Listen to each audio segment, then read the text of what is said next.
ಶ್ರೀರಂಗಪಟ್ಟಣ ಮನ್ಗವನಲ್ಲ ಹ್ಮ್ ಅಣ್ಣ. ಹೌದು. ಅವನ್ಗೆ ಸೀಗ ಪುಡಿ ತಕೊಂಡು ಹೋಗಕ್ಕೆ ಒಂದು ಇಲ್ದೆ ಉಳ್ಕೊಂಡು ಸಾಲ್ಗಿರ ಮಗಳು ಮಾಡಿ ಇಲ್ದೆ ಕುಸುಮಾಲೆ ಮದುವೆ ಮಾಡ್ಕೊಂಡು ಕರ್ಕೊಂಡು ದೊಡ್ಡ ಸಂಪಕ್ಕೆ ಹೋಗಿ ಇಡ್ಕೊಂಡನ ಸ್ವಾಮಿ. ಇಲ್ಲಿ ಲಕ್ಷ್ಮೀದೇವಿ ತೋಲ್ಸಮ್ಮ ಇಲ್ಲಿ ಇಡ್ಸ್ಬಿಟ್ಟು ದೊಡ್ಡ ಸಂಪ ಕರ್ಕೊಂಡು ಹೋಗಿ ಇಡ್ಸ್ಕೊಂಡನ.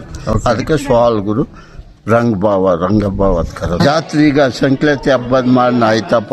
ಶುಕ್ರವಾರ 14ನೇ ತಾರೀಕು ಆಯ್ತು. ಸಂಕ್ರಾಂತಿ ಮೊಳಗ್ ನೀರ್ಕ ಬಂದು ಪೂಜೆ ಮಾಡಿ ಗೆಜ್ಜೆ ಕಟ್ಟಿ ಬಿಟ್ಬಿಡ್ತಾರ. ಅಭಿವೃದ್ಧಿ. ಹೌದಾ? ಈ ಸರಿ ಯಾವ ಕಡೆ ಹೋಯ್ತು? ನಾಮಿರ್ನಿಲ್ಲಕಪ್ಪ ಅದ್ ಬಿಡ. ನಾಮೂ ಇರ್ನಿಲ್ಲ. ಆಗ ಸ್ವಾಮಿಕ ಕಂಕಣದಾನ ಈಗ ಆಯ್ತು. ಇನ್ಮೇಲೆ ನಮ್ಮ ಹಿಂದೂಗಳಿಗೆ ಮದುವೆ ಮಾಡಕ ಹೆಣ್ಣು ಮಣ್ಣು ನೋಡಿ ಶುರು ಮಾಡ್ತಾರ. ಒಳ್ಳೆ ದಿನ ಉಡ್ತು ಅಲ್ಲಿಗ. ಈಗ ಸ್ವಾಮಿ ಲಕ್ಷ್ಮೀದೇವಿ ತೋಲ್ಸಮ್ಮ ಕಂಕಣದಾನ ಆಯ್ತು.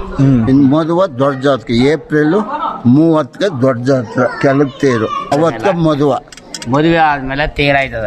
ತೇರ ಆದ್ಮೇಲೆ ತೆಪ್ಪ ಆಯ್ತದ. ಒಳ್ಳೊಳ್ಳೆ ತೆಪ್ಪ. ಅದ್ಯಾವಾಗ? ಅದು ಮೇ ಹುಣ್ಮಜ್ಜಿನ್ಕ 7 ತೆಪ್ಪ ಆಗೋದು. ಸರಿ ಆಯ್ತು. ನಿಮ್ಮ ಹೆಸರು? ಕೃಷ್ಣಯ್ಯ. ಎಲ್ಲಿಯವ್ರು ನೀವು? ಇಲ್ಲಿಯವ್ರ? ಯಳಂದೂರು ತಾಲೂಕು ಮೆಲ್ಲಹಳ್ಳಿ. ಡೈಲಿ ಬರ್ತೀರಿ? ಡೈಲಿ ಹೋಯ್ತೀರಿ? ನೀವು? ಎರೂರು. ನಿಮ್ಮ ಹೆಸರು? ಗಣೇಶ.